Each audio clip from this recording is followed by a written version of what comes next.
2020 সাল গত হল, 21 সাল শুরু হল, আজ দ্বিতীয় দিন।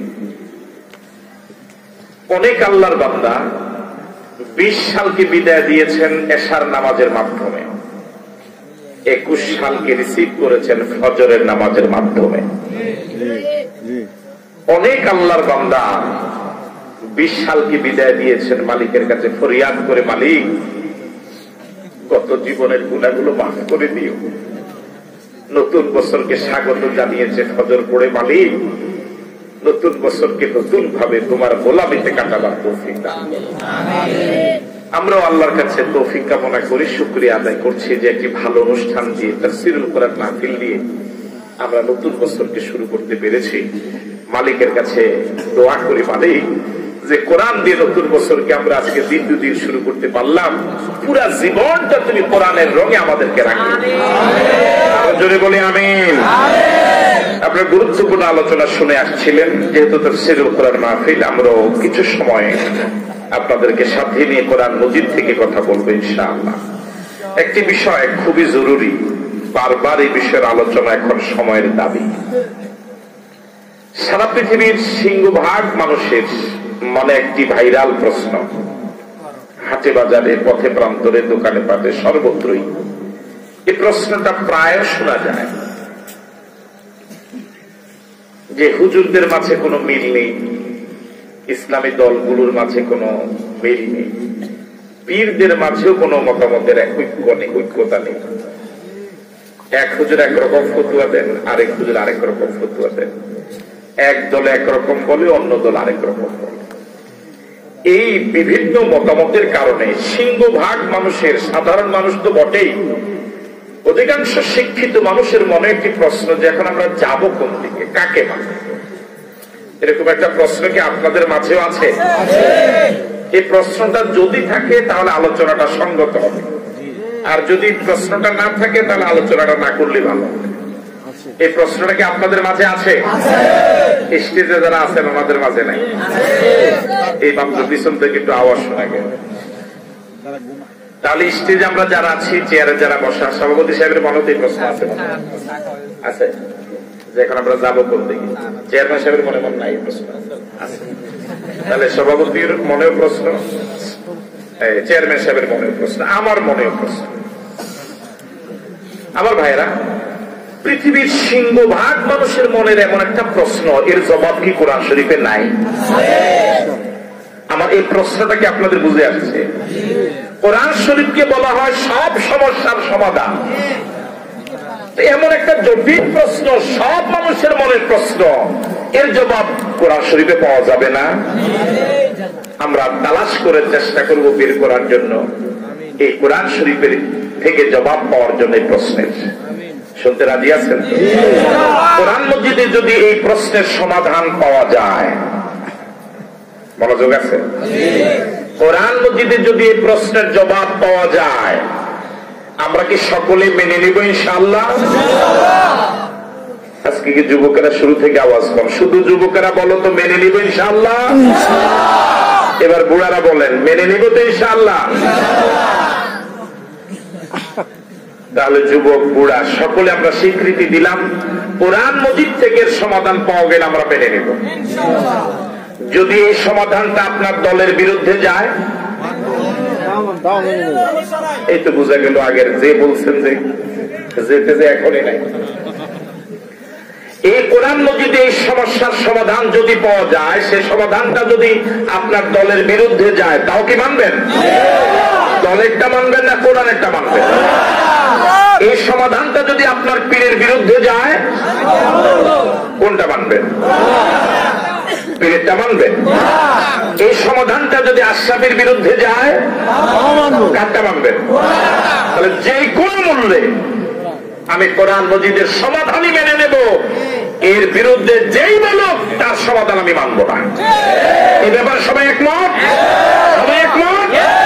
আল্লাহ তৌফিক দান করুন। ইয়া আইয়ুহাল্লাযীনা আমানু, হে ঈমানদারেরা, তোমাদের মনে প্রশ্ন কাকে মানবা? জবাব হচ্ছে আতিউল্লাহ, আল্লাহর আনুগত্য করো, ওয়া আতিউর রাসূল, রাসূলের আনুগত্য করো। কয়জনের আনুগত্য করতে বলেছেন? এক, জোরে বলুন। 2, 3 নম্বর হলো ওয়া উলিল আমরি মিনকুম, আর তোমাদের মধ্যে যারা দায়িত্বশীল। তাহলে কয়জন পাওয়া গেল? সকলকে জবাব দেওয়ার জন্য অনুরোধ করছি। কয়জন পাওয়া গেল? এক, দায়িত্বশীল। সকলে একসাথে বলুন, তাহলে আমরা সামনে গেলে ভালো লাগবে। কয়জনকে মানতে বলেছেন? এক,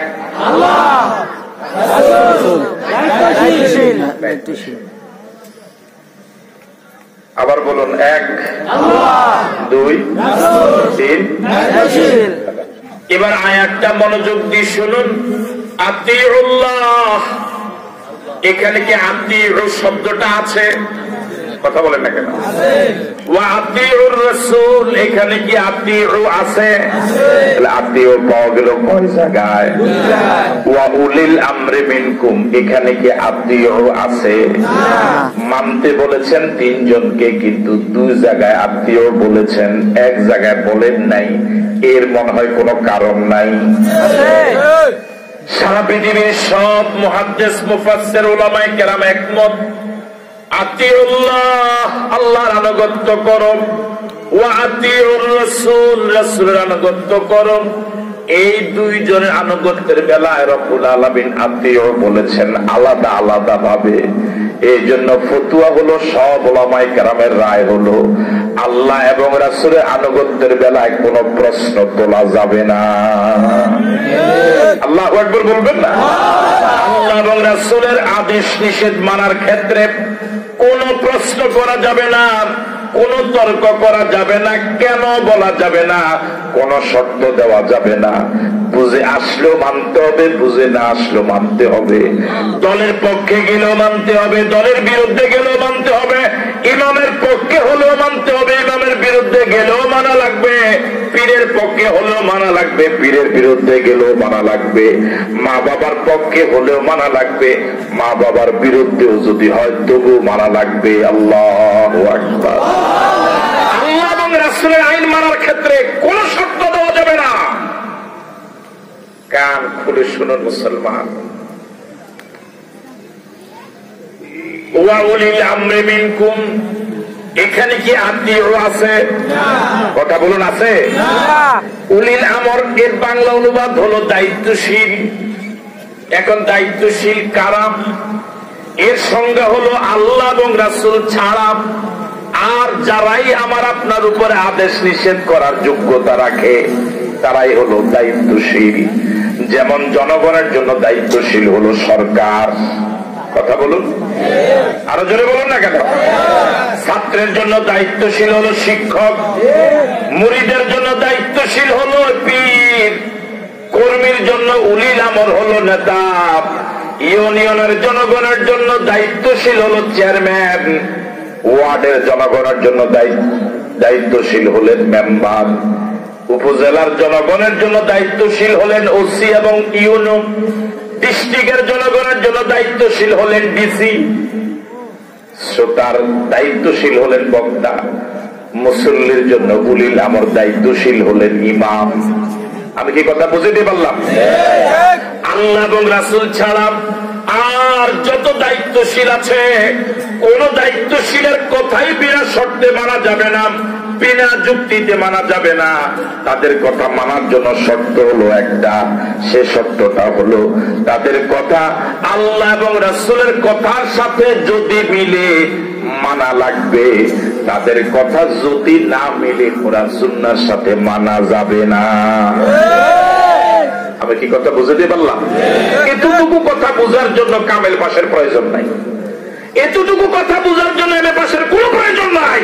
একটু কমন সেন্সের কমন বাদ দিয়ে শুধু সেন্স যদি থাকে তবুই কথাটা বোঝা সহজ। এবার এতটুকু আলোচনার আবার সামারি খোলাসা আপনাদের কাছ থেকে জানতে চাই। আমার আপনার মনে কি প্রশ্ন আছে যে কাকে মানবো? কথা বলে প্রশ্ন আছে না? কথা বলুন, আছে? এর জবাব কি কোরআন শরীফে আছে? কোন সূরায়? কত নম্বর আয়াতে আছে? বাড়িতে গিয়ে দেখেন তাফসীর। আপনার বাড়ির ওই তাফসীর তো আমি লিখিনি, আমার আব্বা লেখে নাই। এই আয়াতে রব্বুল আলামিন কয়জনকে মানতে বলেছেন? যদি বলুন, 1, 2, 3। এবার বলুন আল্লাহ এবং রাসূল এবং দায়িত্বশীল এই 3 জনের মানার মান কি এক সমান? কথা বলুন, পার্থক্য আছে না নাই? আল্লাহ এবং রাসূলের মানার ক্ষেত্রে কোন শর্ত আছে না নাই? আছে বলুন, কোন শর্ত, কোন যুক্তি? কিন্তু দায়িত্বশীলকে মানার ক্ষেত্রে শর্ত আছে না নাই? আল্লাহ এবং রাসূলের আইন মানার ক্ষেত্রে কোন প্রশ্ন করা যাবে না। এটা আপনার দলীয় অফিস না, এটা আপনার ফাইজলামের জায়গা না। আপনি যা ইচ্ছা তা করবেন ইসলামের ভিতরে, এ জাতীয় সুযোগ ইসলামে নাই। আপনাকে যদি মুসলমান থাকতে হয়, আল্লাহ এবং রাসূল যা বলেছে কোন প্রশ্ন করা যাবে না, করে দেওয়া লাগবে। ইসলাম, এটার নাম ইসলাম। ইসলামের একটা বিধান হলো এই, যাকে হাদিসের ভাষায় যার হেডলাইন হলো মাসি আলাল খুফাইন। ওযু করার পর কেউ যদি চামড়ার মোজা পরিধান করে, তাহলে মাসআলা হলো অন্য সময় যদি তার ওযু করার পর আবার যদি ওযু ভেঙে যায়, তাহলে ওযুর অন্য অঙ্গ প্রত্যঙ্গ ধৌত করবে, কিন্তু পাও না ধুলেও চলবে। মোজার উপর মাসে করলেও ওযু হয়ে যাবে। মুকিম হলে 1 দিন 1 রাত, মুসাফির হলে 3 দিন 3 রাত। বুঝেন কথা? তবে আমাদের দেশে এই মোজা না, এটা আলাদা। এখন মাসের বিধান কি? মাসে হলো 3 আঙ্গুল দিয়া পায়ের পাতা থেকে এভাবে উপরে টান দিলে কি হয়ে যায়? মাসে হয়ে যায়। কিন্তু যুক্তি কি বলে? ময়লা লাগলে পায়ের উপরে লাগবে না নিচে লাগবে? ময়লা লাগলো নিচে, ইসলাম করো। আপাতত দৃষ্টিতে আইনটা অযৌক্তিক হলেও কোনো প্রশ্ন করার সুযোগ নাই, যেহেতু আইনটা দিয়েছেন আল্লাহ এবং রাসূল। আল্লাহু আকবার বলবেন না? কোনো প্রশ্ন করা যাবে না। কেন বলা যাবে না? আমি আলোচনায় প্রায় উদাহরণটা দেই।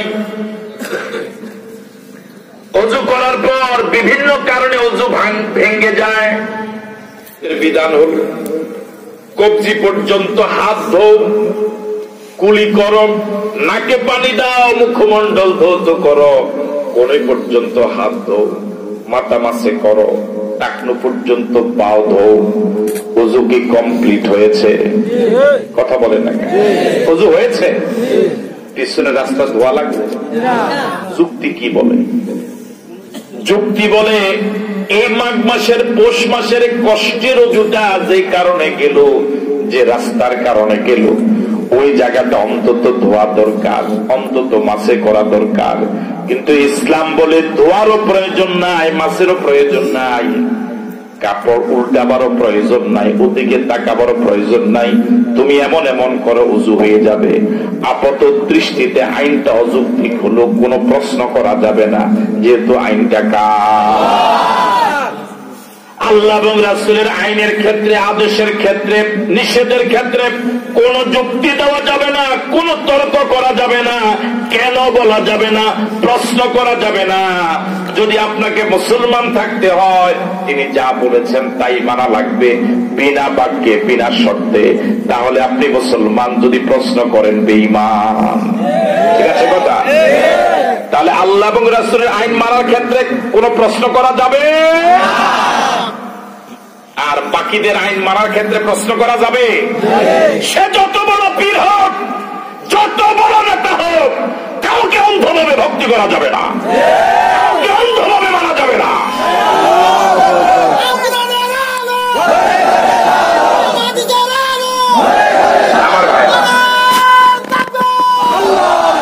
এবার আয়াতটা নাযিল হওয়ার কারণ শুনুন। ইংরেজিতে ব্যাকগ্রাউন্ড বলে যে ঘটনাকে কেন্দ্র করে আল্লাহ রাব্বুল আলামিন আয়াতটা নাযিল করলেন। দুইটা হাদিস বুখারী শরীফে এসেছে হযরত আব্দুল্লাহ ইবনে আব্বাস থেকে, আর মুসনাদে আহমদ এসেছে হযরত আলী থেকে। একই ঘটনা, রাওয়ায়াত ভিন্ন, দুই কিতাবে দুইজন রাবী। আল্লাহ নবী একবার জিহাদে সাহাবায়ে কেরামকে পাঠালেন। ওই জিহাদে আল্লাহর নবী নিজে যান নাই। মনোযোগ আছে আপনাদের? আমাদের রাসূল কি জিহাদ করেছিলেন? কথা বলে না কেন? রাসূল কোন দোয়া করলে কি আল্লাহ ফেরত দিতেন? তো জিহাদের প্রয়োজন হলো কেন? এটাই নবীর আদর্শ। এই জিহাদে আল্লাহর নবী নিজে যান নাই, সাহাবায়ে কেরামকে পাঠালেন। একজন আনসার সাহাবীকে আল্লাহর নবী সেনাপতি নিয়োগ দিলেন। কাকে দিলেন? যুদ্ধ চলাকালীন সময় ওই সেনাপতির সাথে অধীনস্থ মুজাহিদদের সৈন্যদের কোন একটা বিষয় নিয়ে তর্ক শুরু হলো, বিবাদ শুরু হলো, হতেই তো পারে। এখন যখন সেনাপতি এবং অধীনস্থ সৈন্যবাহিনীর সাথে মতবিরোধ দেখা দিল, এমন সময় সেনাপতি সৈনিকদেরকে বললেন, মুজাহিদদেরকে বললেন, আসার সময় আল্লাহর নবীকে কঠোর নির্দেশ তোমাদেরকে দেন নাই যে আমি যা বলি তা মানা লাগবে? সেনাবাহিনীর সবাই বললেন, মুজাহিদদের সবাই বললেন হ্যাঁ। আসার সময় আল্লাহ নবী বলে দিয়েছেন আপনি যা বলেন তা আমাদেরকে শোনা লাগবে। সাহাবায়ে কেরাম যখন স্বীকৃতি দিলেন, এই সুযোগ কাজে লাগিয়ে ওই আনসার সেনাবাহিনীর সেনাপতি তিনি এবার প্রথম আদেশ দিলেন। মনোযোগ আছে? প্রথম আদেশ দিলেন তোমরা শুকনো কাঠ জমা করো। আদেশ না নিষেধ? বুঝেন, আদেশ না নিষেধ? সাহাবায়ে কেরাম এই আদেশ অক্ষরে অক্ষরে পালন করলেন, শুকনো কাঠ জমা করলেন। এবার দ্বিতীয় আদেশ, আগুন আনো।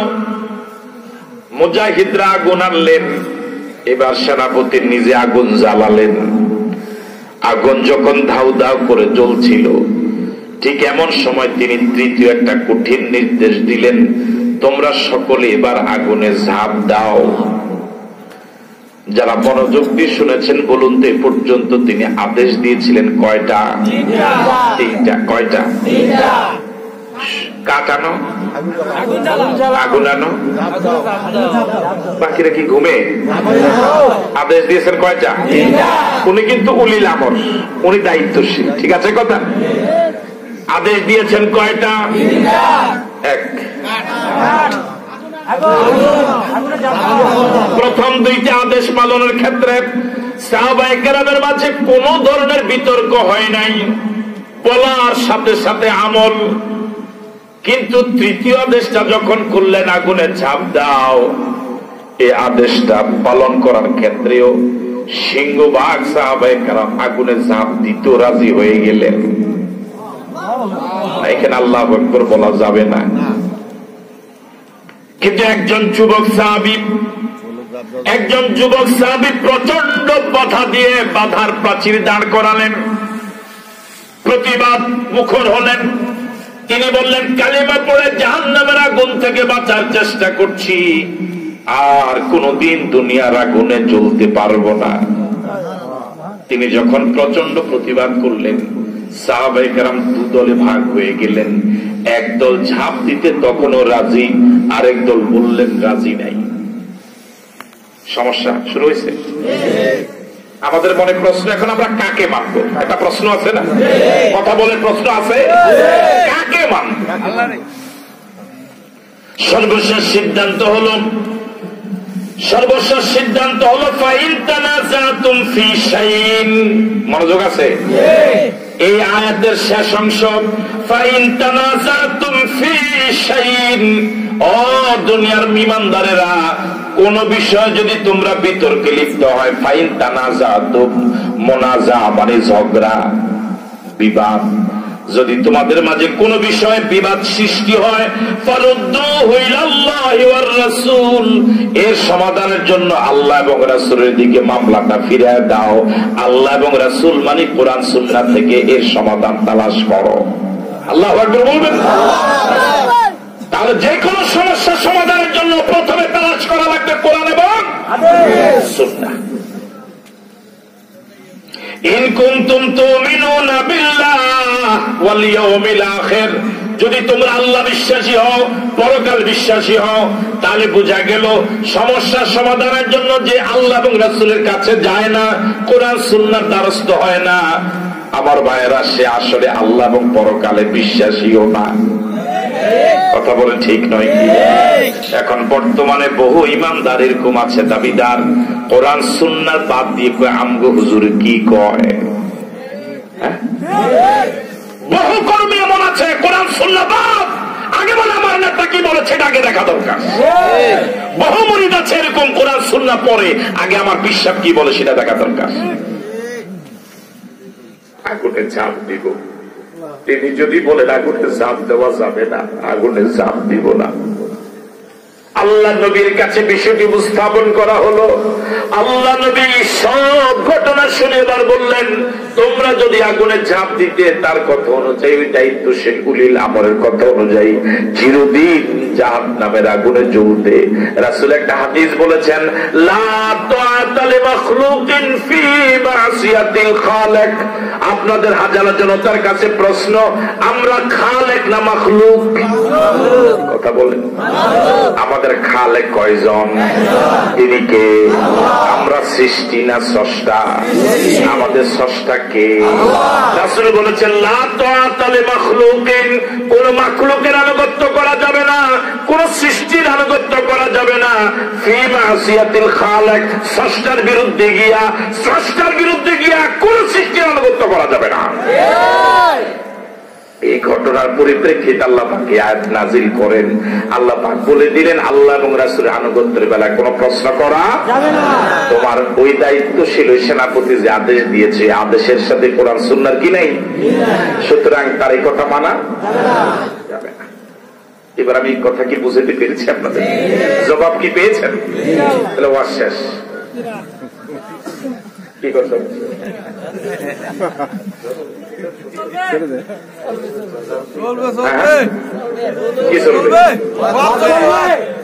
শেষে সমাধান তো পেয়ে গেল। আল্লাহরে মানবো, রাসূলের মানবো, কোন প্রশ্ন করবো না। বাকি যত বড় নেতা হোক, যত বড় আশরাফি হোক, যত লাখ টাকাই লাখক বক্তাকে আনতে বিনা প্রশ্নে ভক্তি করা যাবে না। আমি কি কথা বুঝতে পারলাম? আল্লাহ নবীকে কেন মানবেন না? কেন বিনা প্রশ্নে আল্লাহ নবীকে মানবেন না? এমন নবী পৃথিবীতে আর একজনও পাওয়া যাবে না, একজনও নাই, যে নবী গোটা জিন্দেগিতে একটা মিথ্যা কথা বলে না। এখানে আমরা যারা আছি, আমি সহ, একজন মানুষও নাই যে জীবনে মিথ্যা কথা বলি নাই, বরং আমরা মিথ্যা দিয়ে শুরুই করি। আল্লাহ নবীর যারা চরম শত্রু ছিল, আবু জেহেল, আবু লাহাব, উতবা, শাইবা, মুগীরা, এমন কোন গালি নাই যে আল্লাহ নবীকে ওরা দেয় নাই, এমন কোন অপবাদ নাই যে আল্লাহ নবীকে ওরা দেয় নাই। তাদের অত্যাচার আল্লাহ নবীর দেশেও থাকতে পারে নাই, রাতের আধারে জন্মভূমি ছেড়ে দেওয়া লেগেছে। ওই নবীর ব্যাপারে এই মানের শত্রুরাও বলতে পারে নাই যে মুহাম্মদ জীবনে একটা মিথ্যা কথা বলেছে। আল্লাহু আকবার। এই মানের শত্রুরাও বলতে পারে নাই মুহাম্মদ জীবনে কোনদিন মিথ্যা কথা বলেছে। এমন নবীর উম্মত হতে পেরে খুশি না বেজার? এই জন্য যত কম আওয়াজ দিয়ে পারেন বলেন আলহামদুলিল্লাহ। ইহুদির সাথে প্রতিমধ্যে দেখা, ইহুদির কাছ থেকে আল্লাহ নবী কিছু টাকার ধার নিয়েছিলেন। কত কষ্ট করে আল্লাহ নবী সংসার চালাতেন। এখন আমাদের এক এক ওয়াজে হাজার হাজার টাকা, অগ্রিম না দিলে এখন ওয়াজ জমেই না, এখন কোন টাকাই না। আল্লাহ নবী কত কষ্ট করে সংসার চালাতেন, ঋণ করা লেগেছে আল্লাহ নবী। ইহুদির কাছ থেকে আল্লাহ নবী কিছু টাকা ঋণ নিয়েছিলেন, যথাসময় পরিশোধ করেছেন। ঋণ যে কত বড় কঠিন বিষয়, আমরা এটাকে কোনো মূল্যই দেই না। আল্লাহ নবীকে যখন জানাজার জন্য ডাকা হতো, আল্লাহ নবী জানাজার মাঠে গিয়ে সর্বপ্রথম যে প্রশ্নটা করতেন, এই লাশের কি কোনো ঋণ আছে? আর এখন আমাদের মনে প্রশ্ন, এত বড় নেতা হাইরে কেমনে বলল? আল্লাহ নবীর প্রথম প্রশ্ন ছিল, মাইয়েতের কি কোন ঋণ আছে? যদি ওয়ারিসটা বলতেন হ্যাঁ ঋণ আছে, আল্লাহ নবী জিজ্ঞেস করতেন ঋণ কি পরিশোধ হয়েছে? যদি বলতেন পরিশোধ হয়েছে, আল্লাহ নবী জানাজা পড়তেন। এরকম অনেক ঘটনা বলা হলো ঋণ পরিশোধ হয় নাই, আল্লাহ নবী জানাজা পড়েন নাই, রওনা হয়েছে।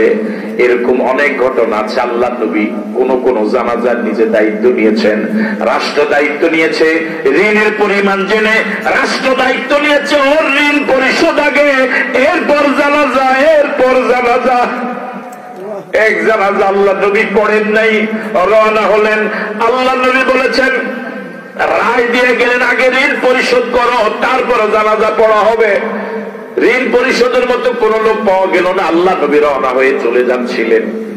হযরত আলী রাদিয়াল্লাহু তাআলা পিছন থেকে দৌড় দিয়ে আল্লাহ নবীর কাছে গিয়ে বললেন, ইয়া রাসূলুল্লাহ, আমি তার সব ঋণের দায়িত্ব নিলাম। ঋণ কত খারাপ জিনিস। রাসূল ঋণ থেকে পানা চাইতেন, আল্লাহ আমরা তোমার কাছে পানা চাই, কত টাকা ঋণ। এর ঋণ রেখে যদি মরে যাই, এর ঋণ রেখে যদি মরে যাই, আপনারা আমরা এখানে অনেক আল্লাহর বান্দা আছি, অনেক টাকা ঋণ আছি, আমার আপনার সারা জিন্দেগীর সব আমল দিয়ে ঋণ, পরকালের মোকাবেলা করা যাবে না।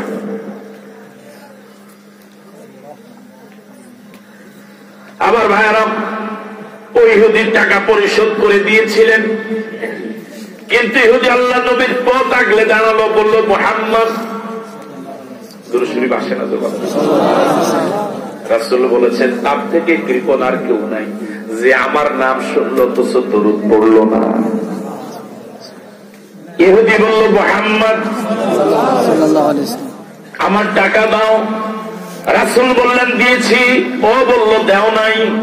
এভাবে তর্ক বিতর্কের রূপ নিল। একটা সময় ইহুদি বলল, মুহাম্মদ তুমি যদি টাকা পরিশোধ করে থাকো, তাহলে দুনিয়ার নিয়ম অনুযায়ী তুমি সাক্ষী উপস্থাপন করো। তার এই কথাটা তো যৌক্তিক, কিন্তু আল্লাহ নবীর কোন সাক্ষী ছিল না। হঠাৎ একজন মুসলিম পাশ দিয়ে যাচ্ছিলেন, তিনি দুহাত তুলে বললেন, ইয়া রাসূলুল্লাহ আমি এই ঘটনার সাক্ষী। আল্লাহ নবী জিজ্ঞেস করেন, আল্লাহর বান্দা আমি যখন ঋণ নিয়েছিলাম তখনও তুমি ছিলে না, যখন পরিশোধ করেছিলাম তখনও তুমি ছিলে না, এরকম অদেখা জিনিসের সাক্ষী তুমি কেমন করে হও? এই ঘটনা যদি আমার আপনার জীবনে ঘটতো, আমরা কি তাকে ওই পাতির সামনে কি কথা জিজ্ঞেস করতাম? ওই নবুসলিম মাত্র কয়েকদিন আগে কালেমা পড়লেন, দু চোখের পানি ছেড়ে দিয়ে বললেন, ইয়া রাসূলুল্লাহ আমি একজন মূর্তি পূজারী ছিলাম, নিজ হাতে মূর্তি বানাতাম, মূর্তির গায়ে মেকআপ করতাম, মূর্তির সামনে মাথা নত করতাম। মূর্তিগুলোর কোন ক্ষমতা যদিও বা না থাকে, মূর্তিগুলো তো দেখা যায়, মূর্তিগুলো তো ধরা যায়। আপনি বলেছেন দেখা মূর্তিগুলোর গোলামি করা যাবে না, এক দেখা আল্লাহর গোলামি করা লাগবে।